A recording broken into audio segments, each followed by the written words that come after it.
It was a damp and cloudy afternoon in London. The wind swept through the narrow streets near Kensington Gardens, carrying with it the smell of wet stone and autumn leaves. Prince William, dressed down in a flat cap and a dark wool coat, had managed to slip away from the palace for a walk, something he rarely did alone anymore. The weight of royal duties, public appearances, and constant scrutiny had been bearing down on him more than usual. Today, he needed to breathe. As he walked, hands tucked in his pockets, he passed by a small alley near Notting Hill Gate, an alley most people ignored. At first, he wouldn't have noticed the man huddled there. Most didn't, but something made him stop. Maybe it was the way the man held himself. Maybe it was the way his eyes, clear, alert, and sharp, met William's for just a split second before looking away. William hesitated, then took a few steps back. The man sat on a ragged piece of cardboard. His coat was far too thin for the weather, and his boots were torn near the soles. But what stood out to William was the small patch sewn onto the man's sleeve, a faded Union Jack and the word veteran. He crouched down. "You served." The man glanced up, surprised, then quickly looked away again. "Yeah, a long time ago." William studied him. He couldn't have been more than 40, but his face was weathered like someone who had lived 100 lives. There was something familiar in the way he spoke. The cadence, the sharpness. Military, no doubt. "What regiment?" William asked softly. The man hesitated. "Parachute Regiment, 3rd Battalion." William blinked. That was no ordinary response. He knew the Pars well. Some of the toughest in the entire British Army. "What's your name?" The man looked up again, this time holding William's gaze. "Lewis. Sergeant Thomas Lewis." A beat passed between them. The wind howled through the alley like a whispering ghost. William could feel his heart pounding in his chest. "Sergeant Lewis," he said quietly, "you don't belong here." Lewis let out a dry laugh. "Tell that to the rest of the world." William stood slowly. "Come with me." But Lewis shook his head. "I appreciate the gesture, sir, but I'm not some charity case." "I'm not offering charity," William said, almost under his breath. "I'm offering a second chance." A long silence hung between them, until Lewis finally said, "Why? Why do you care?" William paused. "Because you didn't break. The world did." And with that, he walked away. He didn't look back. 3 days later, a black car pulled up in the same alley. Lewis was still there. But this time, he stood up before the door even opened. He didn't know why. Maybe he had a feeling. Maybe a part of him hoped it was true. It was. William stepped out, this time flanked by a single aide. No press. No photographers. Just a quiet moment between two men. "I told you I'm not a charity case," Lewis muttered, but the words lacked conviction now. William smiled faintly. "Good. Because I'm not offering charity." They drove in silence. Not to the palace. Not to a shelter. To a private facility outside of London. A place unknown to most of the public. A program that helped veterans transition back into civilian life. One that William had helped fund quietly for years, but never spoke about. Not even to the press. "Why are you doing this?" Lewis asked again as they walked through the gates. William didn't answer immediately. "I served too," he said finally. "Not like you. But I trained. I lived it, even if only briefly.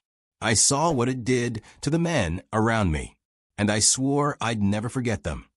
That night, Lewis had a bed, a warm meal, a clean shirt. But he didn't sleep. He stared at the ceiling, haunted by memories that wouldn't die. The next morning, William returned. This time in casual clothes, no security. Just him. "I want to know your story," he said. Lewis hesitated, then nodded. "It started in Basra. 2006, a patrol gone wrong. An IED. Screams. Blood. Silence."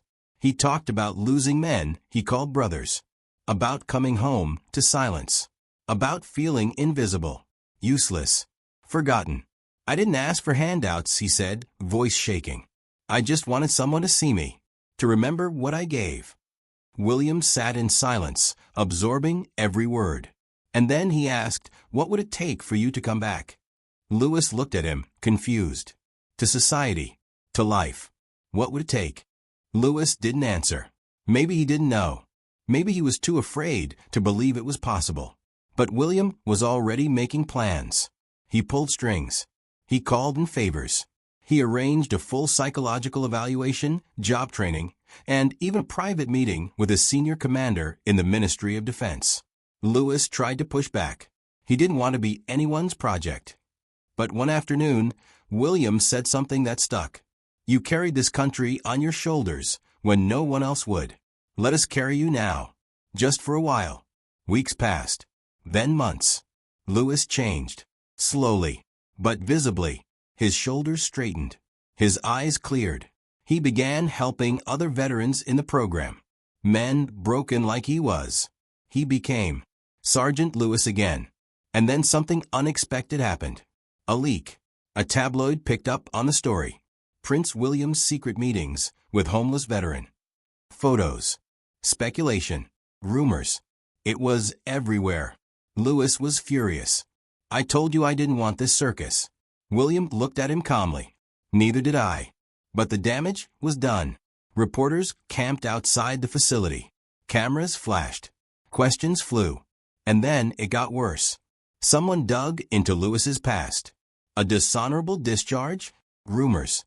Allegations. All unverified. But the damage was swift. Headlines screamed betrayal. Royal duped by fallen hero. William was told to distance himself. Advisors begged him to walk away. Quietly. Respectfully.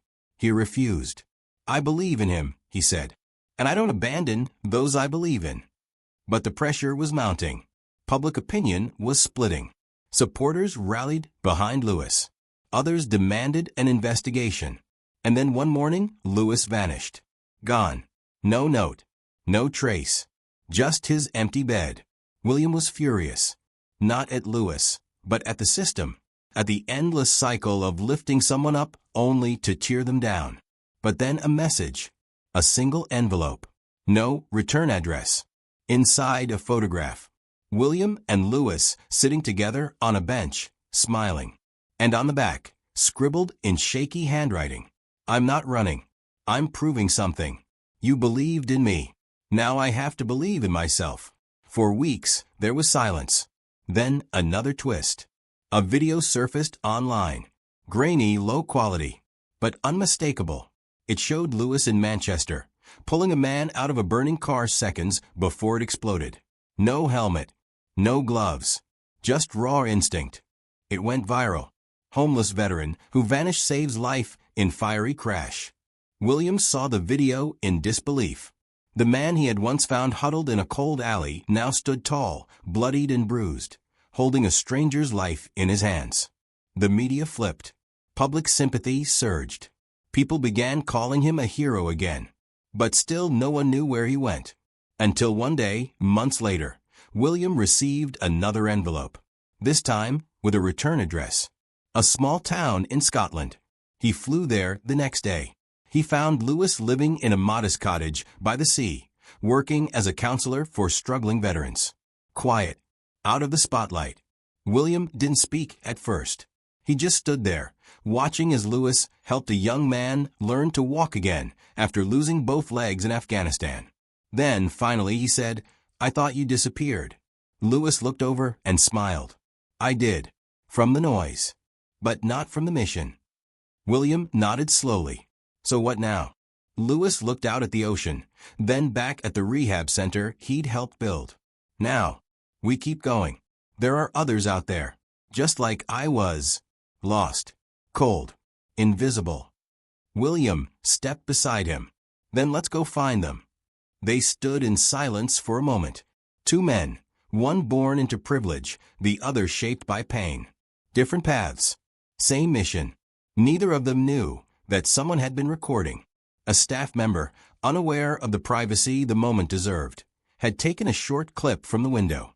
Within hours, the internet had a new headline. Prince and the Soldier, the story that changed everything. But what no one knew, not yet, was that this story wasn't over. Because Lewis had found something in that fire. Not just a second chance. A purpose. And William had made a vow. No more forgotten veterans.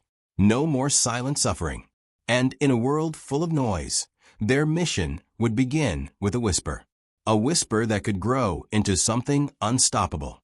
The world didn't know it yet, but the whispers were growing louder. Prince William and Sergeant Thomas Lewis were about to become a symbol of something far larger than their individual stories. The media had picked up on their last meeting in the Scottish countryside, but that was just the beginning of a journey neither could have predicted. In the weeks following the video's release, the world began to change its perception of both men. The headlines that once portrayed Lewis as a fallen hero now depicted him as a living testament to resilience and second chances. His face, which had once been hidden in the shadows of homelessness, now adorned charity campaigns and posters for veterans organizations. His story of redemption became a source of inspiration for millions. The press that had once bombarded him with questions about his past now sought him out for interviews about the future. But Lewis wasn't interested in the limelight anymore. He had never wanted fame. He wanted purpose. And, in a quiet corner of Scotland, he was finally beginning to understand what that truly meant. William, on the other hand, found himself drawn into a world he hadn't fully prepared for. His life had always been mapped out for him. Public engagements, royal duties, endless meetings with politicians and dignitaries. But with Lewis, he saw something different. It was the kind of real, raw humanity he had never truly encountered before in his carefully curated royal existence. The more time he spent with Lewis, the more he realized how much he had been missing. The soldier, whose rough exterior hid the gentlest soul, had shown him a world outside of royal protocol, a world where second chances weren't just given but earned through sweat, sacrifice, and determination. The two men forged an unlikely bond, united not by their shared last name, but by their shared understanding of struggle and survival. In the quiet of their conversations, they found comfort in the raw honesty they could offer each other. Lewis spoke about the years of pain, the isolation, the feeling of being forgotten by a society that had once relied on him. William spoke of the weight of expectations, the crushing loneliness that came with being in a position of privilege, where everyone watched you, but no one truly saw you. They were both prisoners of a system, one defined by duty, the other by circumstance, but they both longed for something more. As the months passed, they became more than just a story for the media. They became a movement. The world was finally starting to listen, and it wasn't just because of the headlines anymore. It was because people were starting to believe that change was possible. It wasn't enough to offer veterans a warm meal or a roof over their heads. They needed more. They needed to be seen. They needed to be understood. They needed a way back into the world that had forgotten them. And so the plan began to take shape. One afternoon, while they sat overlooking the cliffs of the Scottish coastline, William turned to Lewis with a glimmer of determination in his eyes. What if we did something bigger? What if we created a network of places, safe spaces, training centers, rehabilitation programs, just for veterans, not just to survive, but to thrive? Lewis frowned, thinking it over. You mean like a foundation? Exactly, William replied. A foundation where we could help them reintegrate into society. Not just job training or therapy, but real opportunities, real futures. We give them a chance to build lives for themselves again, to know they're not alone. The idea sat heavily in the air between them. It was ambitious, to say the least, but it felt right. For both of them. You know it'll be difficult, right? Lewis asked, his voice steady, but filled with concern. The system isn't built to make it easy. People like me, people like us, we don't exactly get second chances. William nodded, his jaw tight. I know. But that's exactly why we need to try. The world has to change, and it starts with people like us, who have the privilege to make a difference. They spent the next several weeks formulating a plan, speaking with experts in the field, meeting with people who had worked in veterans' rehabilitation for decades. But no matter how much research they did, no matter how many discussions they had, it always came back to the same point. This would require resources, public support, and most of all, time. The next step was reaching out to the government and charitable organizations. William had to pull strings, call in favors, and use his royal connections to gather the support they needed. The groundwork was laid, but the real challenge came when it was time to announce their initiative to the world. They knew it would be met with resistance. Politics, as always, was messy. But this time, William wasn't backing down. He had seen enough of the broken systems, enough of the failures, enough of the men and women who had fought for their country only to be left behind when their service ended. On the day of the press conference, the room was filled with anticipation. William stood at the podium, looking out at the sea of reporters, photographers, and cameras. He felt the weight of the moment. It was no longer just about him or Lewis. It was about a cause that could change the lives of thousands of veterans. "Good afternoon," he began, his voice steady and clear. "I stand here today with Sergeant Thomas Lewis, a man who embodies what it means to never give up, to always keep fighting, no matter the odds. We have come together to announce the launch of the Veterans Opportunity Foundation, a new initiative aimed at giving our veterans the second chance they deserve." The room fell silent as William continued, speaking passionately about the foundation's mission. He talked about the importance of providing veterans not just with basic care, but with the tools to rebuild their lives. He emphasized the need for long-term solutions, not just short-term fixes, and the urgency of ensuring that no veteran was ever again left to fend for themselves on the streets. Too often, we forget the sacrifices made by our men and women in uniform. And when they come home, they deserve better. They deserve to be seen. They deserve to be given a chance to succeed. This foundation will ensure that every veteran, whether they served for a year or 20, will have access to the resources, training, and support they need to build a future. The applause that followed was overwhelming, but William knew the real work had only just begun. The press conference had garnered attention, but it would take years of tireless work to make the foundation a success. But it didn't matter. He and Lewis were in this together. No matter the obstacles, they were determined to see it through. The first veteran to benefit from the Foundation's programs was, unsurprisingly, Lewis himself. Though his reputation had been marred by his past, he was now seen as the face of the initiative, a symbol of what could be achieved with a little faith, a little support, and a lot of determination. He became the spokesperson for the Foundation, not just because of his past, but because of the future he was helping to create for others. The work was grueling. There were setbacks, political pushback, financial challenges, and personal doubts that crept in. But through it all, Lewis remained a constant source of strength for the Foundation. He helped build the first rehabilitation center, where veterans could come to learn new skills, access therapy, and most importantly, feel a sense of belonging. One evening, after another long day of meetings and plans, William found himself sitting in the center's office with Lewis. The room was quiet, save for the distant hum of traffic outside. They had just finished a round of interviews with potential investors, and William was exhausted. "You know," William said, his voice tinged with weariness, "I didn't expect this to be so difficult, but I don't regret it. Not for a second." Lewis leaned back in his chair, looking out the window. "It's never easy, mate. The things that matter most never are." "I know, but sometimes I wish it was." Lewis chuckled softly. "It's not about the easy road, Will. It's about the one that's worth taking." They sat in silence for a moment, the weight of their shared mission hanging in the air. William looked over at Lewis and saw something in his eyes, a determination, a fire that had never truly gone out. It wasn't just about the Foundation anymore. It was about redemption for both of them. And as the days turned into weeks, and weeks into months, the Foundation grew. The media coverage was relentless, but now it was positive. People saw the change they were making. More veterans signed up for the program. More businesses donated. More lives were transformed.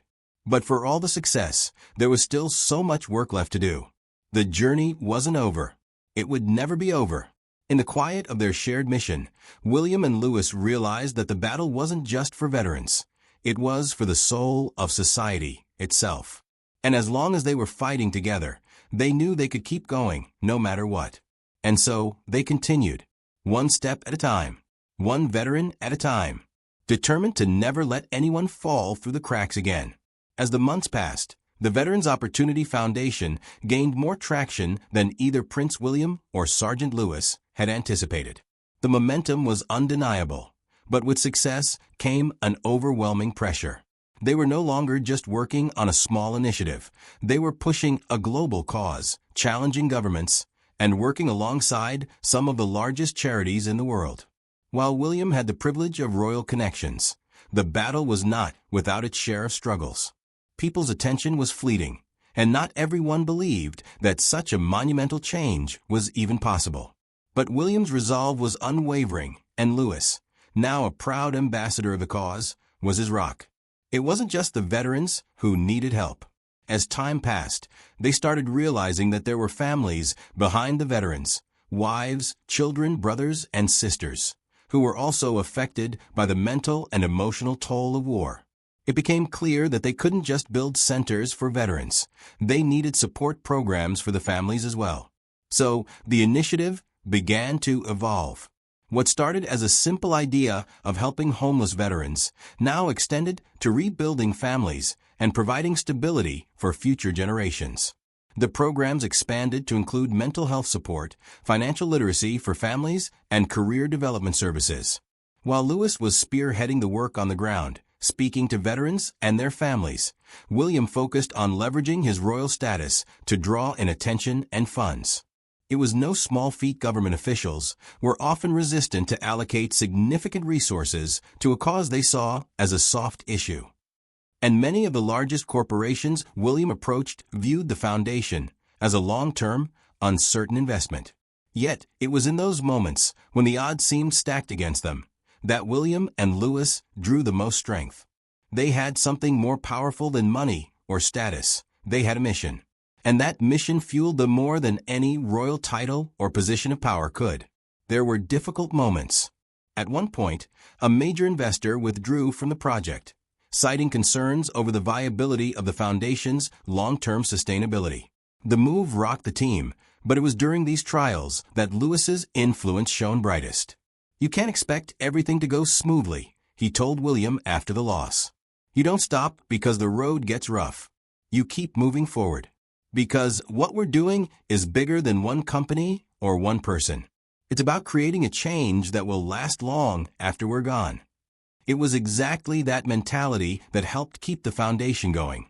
With Lewis's wisdom and William's determination, the Veterans Opportunity Foundation started attracting not just funding, but more importantly, the support of other influential figures. Former military leaders, philanthropic giants, and even some celebrities with military ties came forward, offering their support and resources. Slowly but surely, the mission was expanding into something far greater than either man had envisioned at the start. They were no longer simply addressing a crisis. They were leading a movement.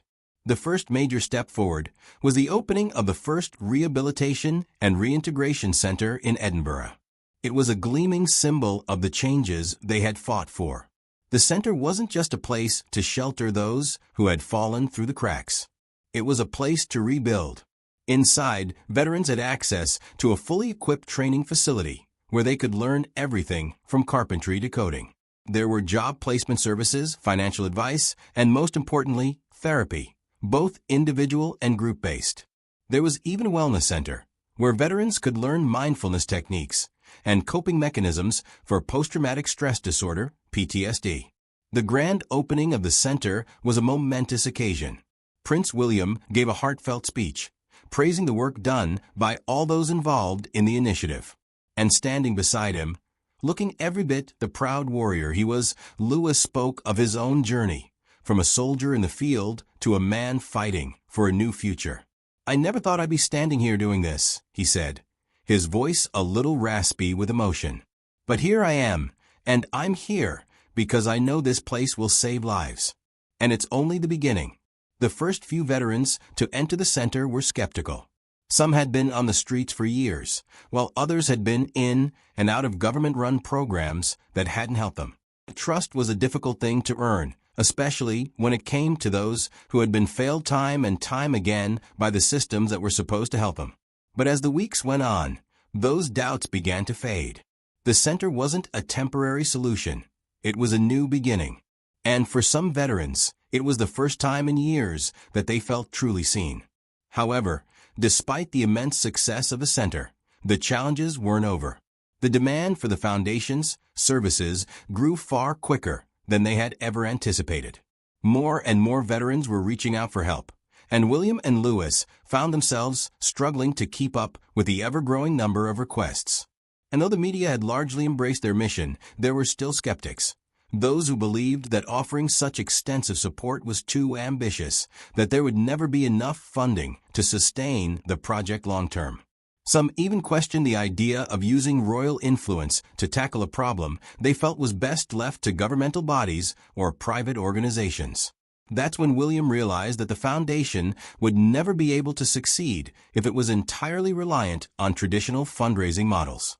To truly make a lasting impact, they needed to change the conversation. And so he decided to take a bold step, one that would shock even the most loyal of the royal family supporters. In a controversial move, Prince William announced that he would use his personal wealth to help fund the foundation. The decision sent shockwaves through both the British public and the media. Some praised him for his commitment, while others criticized him for dipping into his personal finances. But William remained resolute. This is not just my mission. It's the mission of every man and woman who has ever put on a uniform. This is about giving back, and I believe in it with every ounce of my being. As news of his personal financial commitment spread, donations to the foundation surged. The royals may have been divided on whether this was a wise move, but the public was overwhelmingly supportive. They saw it as a sign of true leadership, a prince who wasn't just talking about change, but was actively making it happen. Lewis watched this all unfold with a quiet pride. He had seen William struggle with the weight of the responsibility, but in that moment, it became clear just how much William had invested in the cause. It wasn't just money, it was his heart. And for Lewis, that was a turning point. It was the moment when he knew that this was more than a partnership. This was a brotherhood. By the time the second center opened, the foundation had grown into something far more expansive. What had started as a small grassroots initiative was now a national movement, with rehabilitation centers sprouting up across the UK. As more veterans came through their doors, the success stories began to pile up. Former soldiers who had been homeless for years were now running their own businesses. Others were pursuing degrees or starting families. Some had simply found peace, something they had never thought possible in the chaos of their pasts. But even as the foundation flourished, there was always the underlying question: what happens when they run out of money? What happens when the foundation can no longer meet the growing demand? And then, the worst news imaginable struck. A devastating fire broke out at the Edinburgh Centre. It was a freak accident, an electrical failure caused by a faulty wire, but the damage was catastrophic. For days, the media was consumed with the story of the fire, and both William and Lewis were beside themselves with worry. Not about the loss of the building or the finances, but about the veterans who were still in the midst of rebuilding their lives. Would they be able to continue? Would they have to start from scratch? The fire was a blow, but it was also a reminder of something important. The foundation was more than just a physical building. It was a community. And communities don't fall apart because of a fire. They come together. And that's exactly what happened. The outpouring of support for the foundation after the fire was overwhelming. Businesses offered to help rebuild the center. Volunteers came forward to donate their time. The public rallied behind the cause in ways that no one could have predicted. And while it would take time to restore the building, it became clear that the fire would not break their resolve. In fact, it strengthened it. Prince William and Sergeant Lewis stood together in front of the smoldering remains of the center, looking out at the wreckage. "This is just a setback," Lewis said, his voice quiet but firm. "We've come too far to stop now." William nodded, a determined look in his eyes. "We rebuild. We always rebuild." And so they did.